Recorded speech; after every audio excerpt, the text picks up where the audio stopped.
Yo, what's good, y'all? It's your boy Jay back at it again. Today we got 13 True Disturbing Horror Stories animated compilation by Horror Shorts Party. Now, we are not going to watch 13 all in one vid, man. We're going to split it up. I'm going to watch 4 in one vid, maybe 3 in one vid, 4 in one vid. You know, we just going to split it up. So it's going to be 3 or 4 in each vid posted on the channel. You know, you already know the deal is, man. Follow me on both days here and there. Get tapped on my socials. Shout out Horror Shorts Party. Without further ado, let's get right into it.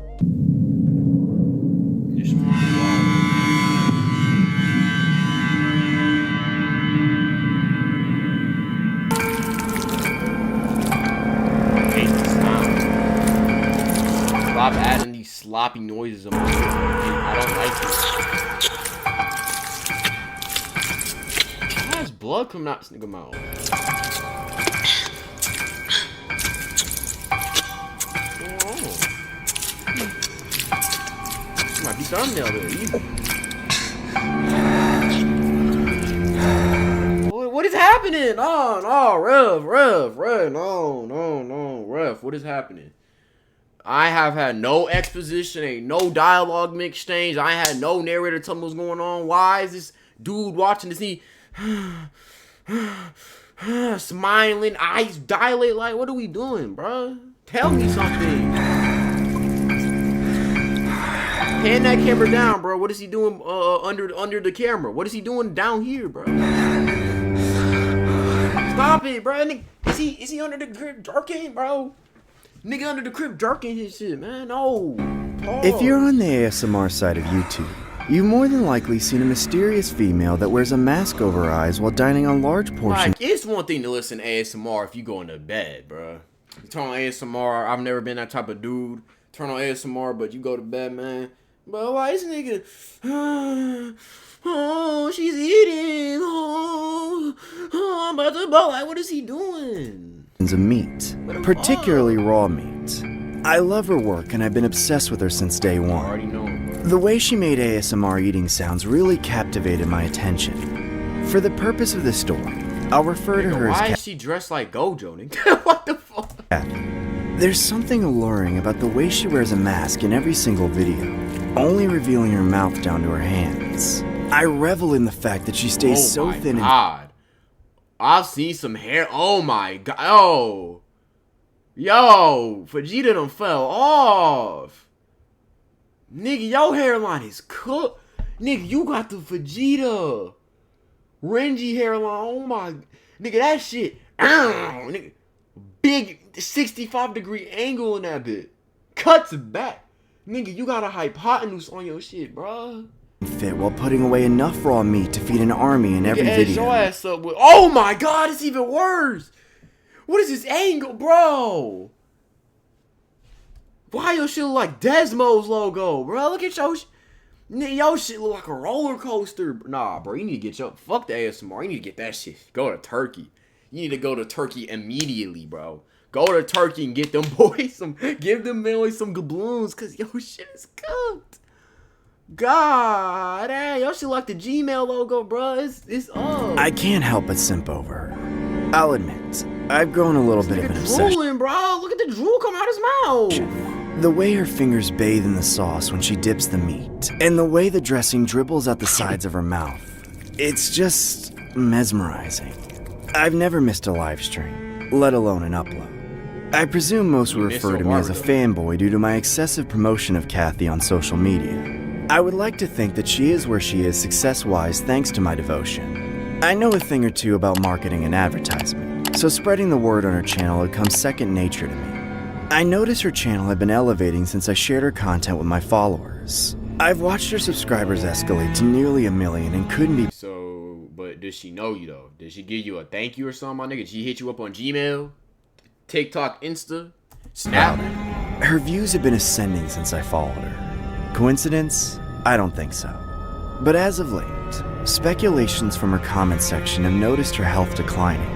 The latest live stream— I could never do mukbang. Number one, mukbangs are disgusting. Like, I'm not... Like, the amount of food these dudes eat, it makes me, like, I've seen the thumbnails to Nikava Avocado. Like, I eat them big blue noodles. I don't even want to eat after that, bro. Talking noodles sounds disgusting. And I like to eat, but I watch my health, bro.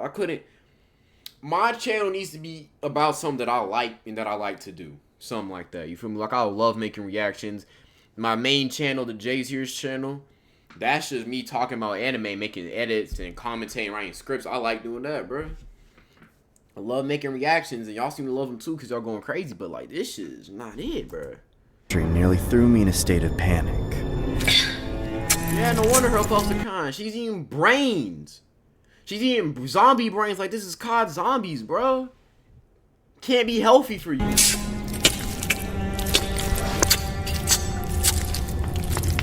Hurry up. You need to eat faster. I could see Kathy forcibly regurgitate her already devoured mouthful of food. To be honest, I felt like vomiting myself while watching, so I left the room to pull myself together. I could almost smell the distinct odor of raw salmon mixed with Kathy's stomach acid. But what people were more concerned about was the voice behind the screen that kept egging her on despite her choking. Nonetheless, the voice eventually went away and Kathy was just gorging in the same manner that we all love and appreciate. I was able to enjoy the rest of the stream, but the comments on the whispering never ceased. A few of them read, "Who was that? Is she being forced to do this? Or, I don't think she really wants to eat that."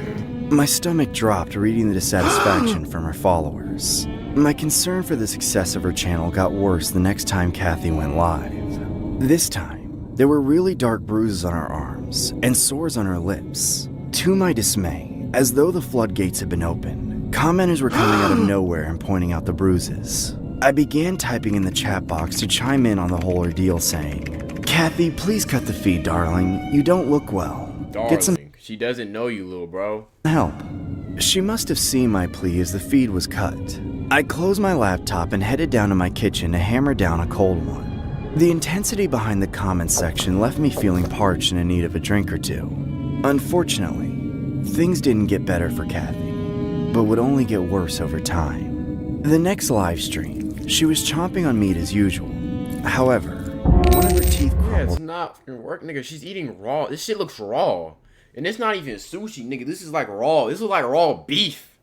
She getting salmonella, chasophila, like all this, bro. And fell out of her mouth. Again, I couldn't help but feel grossed Stop out, watching so I it, had to nigga. leave the Call room the for a cops. bit. Put it back in your mouth. As I returned back to the stream, I saw Kathy stuffing her fallen tooth into a raw steak. She lifted the meat to her. You're eating raw steak. What do you expect is gonna happen, my nigga? Niggas eat raw steak and chitlins and wonder, why does my stomach feel bad? I wonder why. I wonder why, nigga. I wonder why, bro. I wonder why, head ass. I wonder why. Mouth while trembling. At first glance, I didn't know if she was aware of her actions or not. But then I remember seeing her consciously stuff the tooth in the steak. Again, I couldn't help but feel sick to my stomach, so I stepped out of the room again to take another breather. A voice from behind the camera yelled, "Hurry up!" as Kathy winced from fear. As I came back to my left, I saw Kathy taking a bite. As she chewed, I could hear the crunching of her tooth breaking, which caused more teeth to fall out along with a few streams of blood. Tears profusely ran from under her eye mask as she whimpered in agony. I left a comment begging her to stop the feed and get help.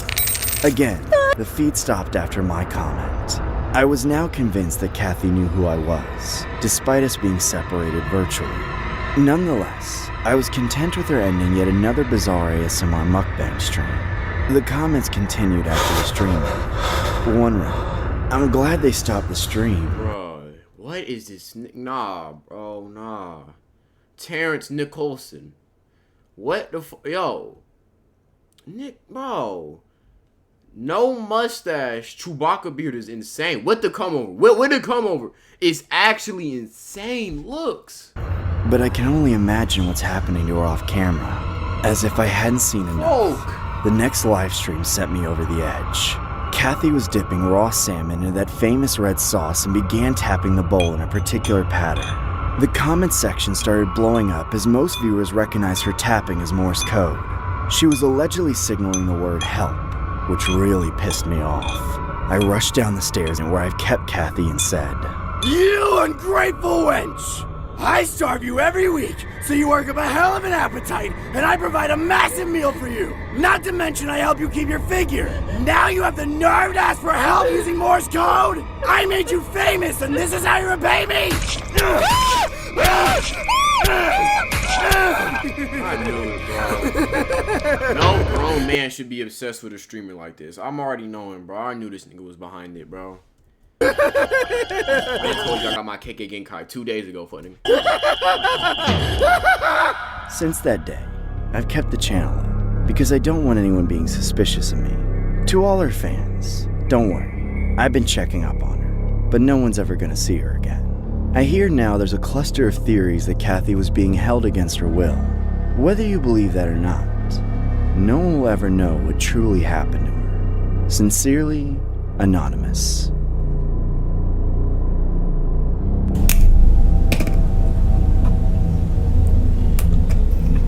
On October 22nd, 2012, a woman in her early 20s named Whitney suddenly vanished on her way to work at Starbucks. What concluded within the case shocked the entire nation and unfortunately ended in a brutal fatality. The next animation was inspired by this tragic event.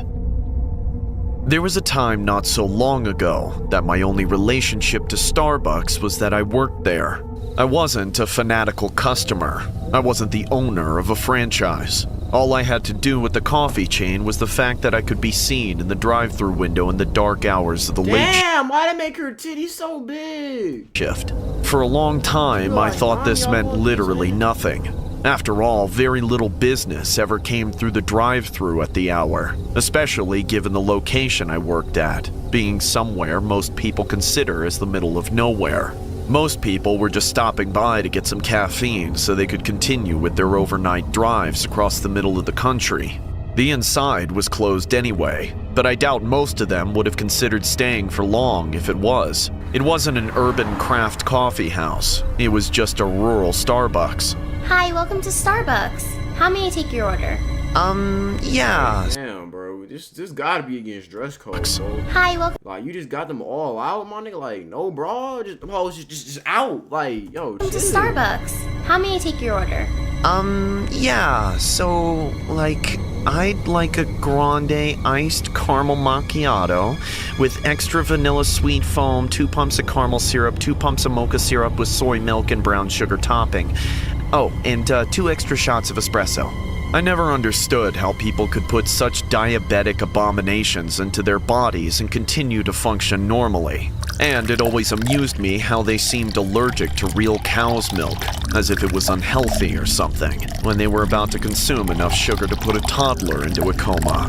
But that's beside the point. Because for all the silly sorority girls and giggling frat boys coming in to order this unholy concoction, or another, none of them caused anybody any harm. Except, maybe, to their own pancreas. Actually, as a matter of fact, when I look back on those people now, I tend to see them as fond memories of a simpler, more innocent time in my life. More than anything, I wish I could go back to my old life of standing in that drive-thru and feeding people's addictions to caffeine and sugar. Unfortunately, there's just no way that's going to be possible. Not after what happened that night. The night began no different than any other. There was nothing in the air that suggested any of the things that were about to happen. So, when the beat-up old truck... The thumbnail, boy. Hold on, we might make this thumbnail. Titties in the thumbnail, that's easy money. Put some knockers in the thumbnail, nigga, that's easy air that bread, suggested any of the things that were about to happen. So, when the beat-up old truck rolled into the empty drive-thru without a license plate, I didn't bat an eye. The drive-thru had a couple cameras pointed toward the intercom, so we could easily remember which cars were supposed to be getting what drinks. But it wasn't meant for identifying license plates and tipping off the police about people with expired tags or whatever. For the most part, the truck looked like a textbook local, some kind of farmhand or factory worker getting roped into some late-night work and stopping in for some coffee. The man inside of it, however, was bro, get that yam off your face, nigga. Somehow even worse. You got motor oil, not a bullet. Listen, bro, I know dudes be having chest hairs and you trying to be manly and shit. Like, I got a little bit of hair on me too, but nigga, your chest hair should not go up here to your collarbone. Then you say that. You got more hair on your chest than your hairline. Like, why your hair look like leeches? This nigga got scabs and green gangrene. This nigga got gangrene, bro. And he got the boyish teeth. Look at the boyish teeth. Fuck no. For where? Hi, welcome to Starbucks. How may I take your order? Your voice sounds just perfect. What do you look like? Yeah. You'll find out when you come around to pick up your order. What would you like to drink? You guys do all those fancy coffees, right? I guess I'll get a large hot latte with 2 globs of Starbucks saliva, 2 locks of barista hair, and... What? Sir, this isn't funny. You'll have to order something on the menu, please. Oh, I'm not trying to be funny, sweetheart. I'm serious. Hello, police! I'll give you the biggest tip of your life if you splash some of your very own urine in my drink. I'm not putting up with this. Would you rather speak to my manager, sir? No, no, no. I want you to serve me. And I'd really love it if you'd serve me some of your blood with that coffee, if you don't mind. Sir, what is wrong with you? Okay, that's enough. If you don't get the hell out of here, I'm calling the cops.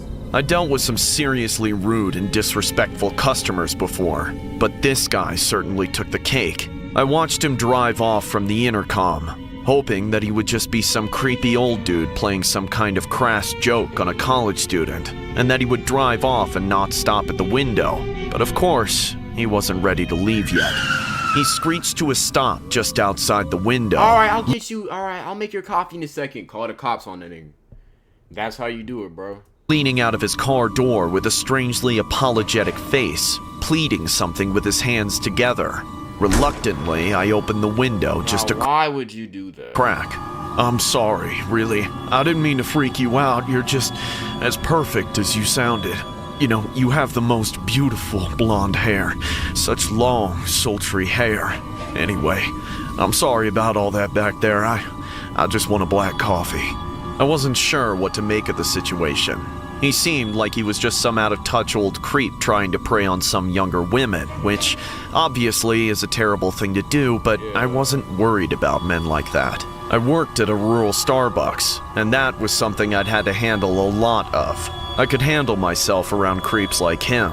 It wasn't worth getting reprimanded to deny him service. And how will you be paying? He held out a clenched fist while he stared at me with hungry, wrinkled eyes, almost drooling over his sagging chin. I ignored his gaze and opened the window a little more to get my arm through. I held out my hand to receive the change, but when he opened his fist, there was nothing in it at all. In the same instant, he latched onto my arm with a vice grip and yanked onto my arm. He was so much stronger than I thought he could be. He pulled me right out through the window and into his car, right as I got the time to react, just beginning my struggle against him. He struck me over the head with something like a hammer, and I blacked out. When I came to, I was bound to a table, my legs chained up to the ceiling. Oh, what the fuck is this? What the fuck am I watching, folk? My clothes nowhere to be found. Oh. I realized that what am I watching, bro? I was in that What man's y'all niggas got me watching? cellar when I saw him standing behind a camera on a tripod. I thought I knew what was about to happen, but I had no idea. Do you know what the Starbucks mascot looks like? No, please just let me go. You! The mascot looks like you stupid girl! Here's something else I bet you didn't know. The mascot is a mermaid, and I'm gonna make one out of you! No, please don't!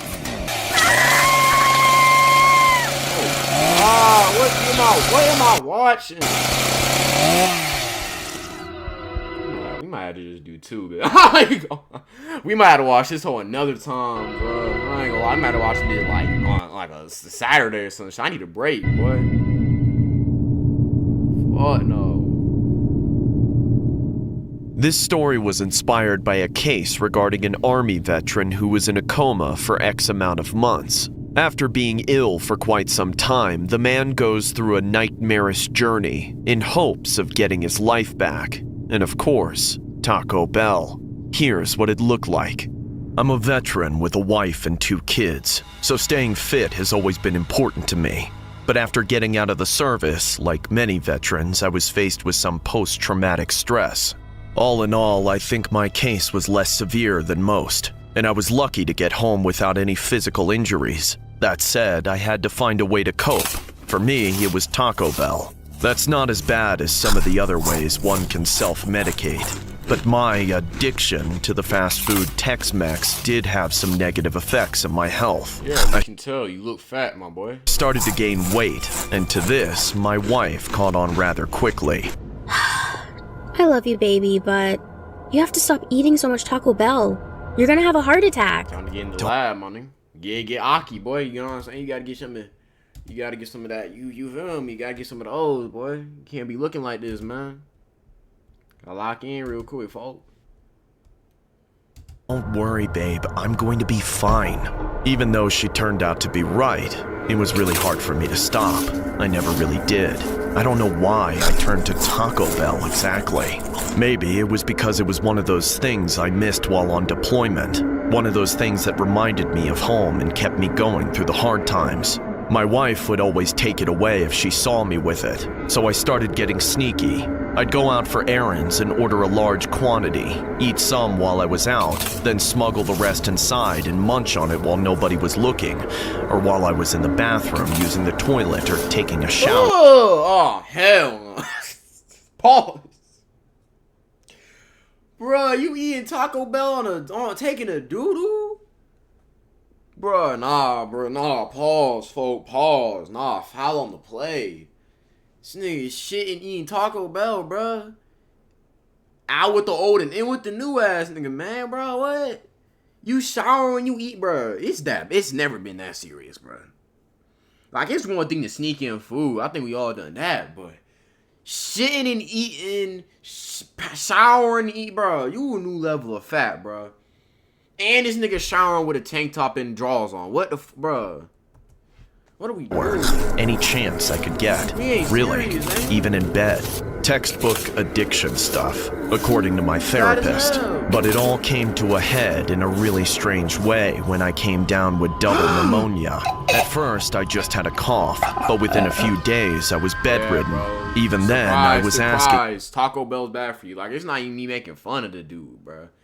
Niggas, every nigga got their way to cope with life, bro. Especially if you ain't been in the army, bro. I know that shit hurts a lot. I wouldn't know from experience, but I know that shit ain't easy, man. Shout out to all the vets veterans, past soldiers that watch me. Shout out to y'all, man. But, bro, you gotta get help. You gotta lock in, though, folks. Can't be doing this.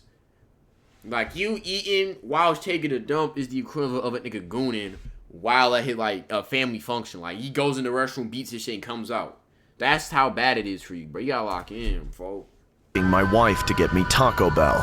My illness scared her so bad she took me to the hospital instead. There, I got hooked up to a bunch of wires and machines, and then I had a heart attack and fell into a coma. Some people say that when you're comatose, you're actually aware of everything that's going on around you. You just can't react to it or remember it when you wake up. I don't know about all that, but I can say that in my case, it wasn't just like falling asleep and waking up 2 months later. It was more like a pendulum swing of life and this nigga in the genjutsu, bro. They put his ass in a Tsukiyomi. death. Like I'd be down, then I'd feel like I was about to come up for a moment, then I'd fall again. I was stuck in some kind of cycle of being totally knocked out, then almost regaining consciousness, then falling deeper into the coma. Unfortunately, though, it wasn't all counting sheep.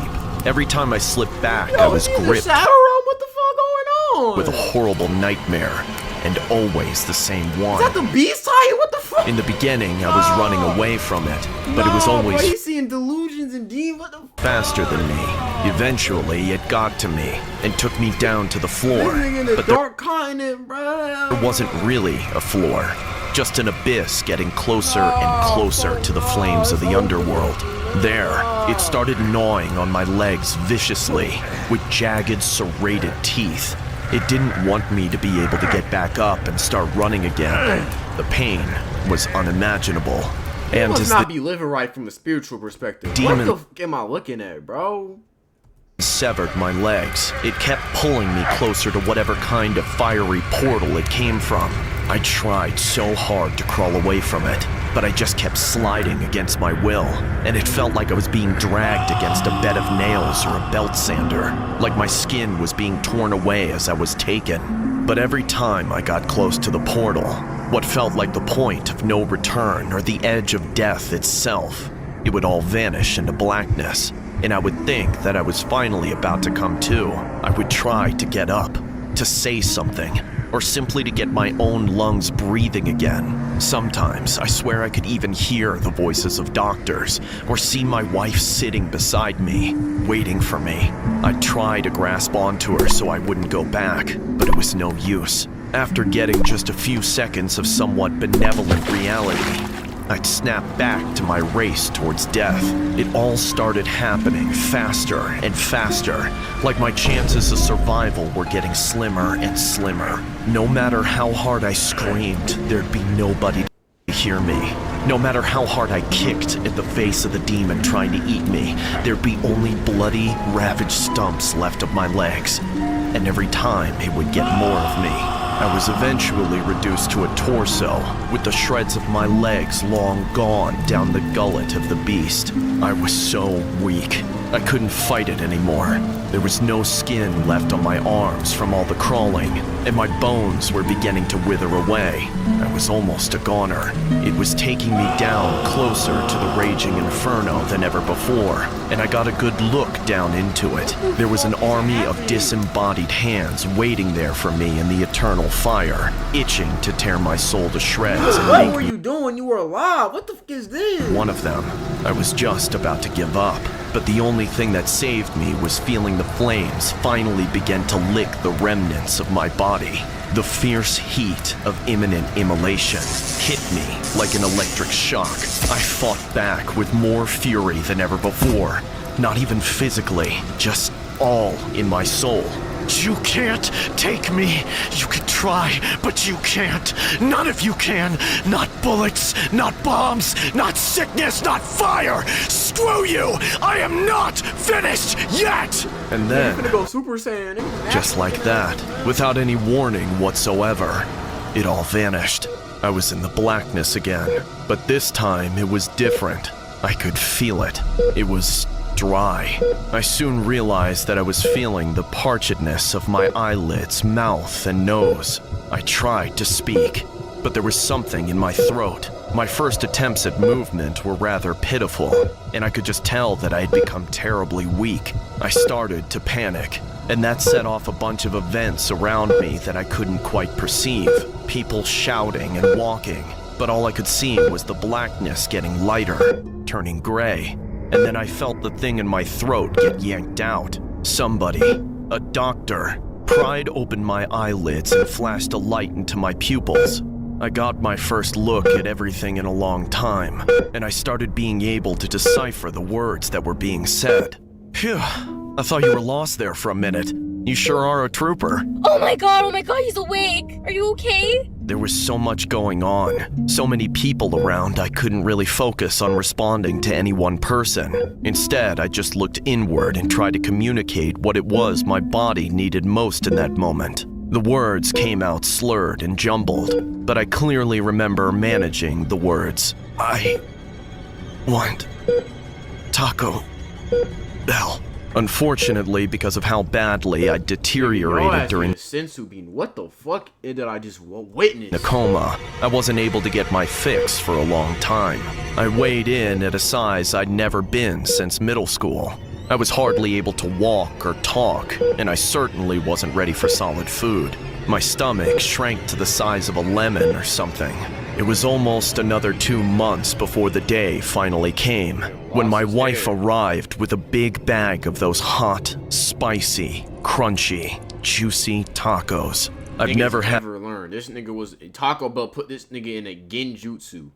Worse than I've ever seen, and now this nigga want more. What the had that dream since, and I have a newfound love for all the things in my life, which is gradually helping me get off of my addiction to Taco Bell.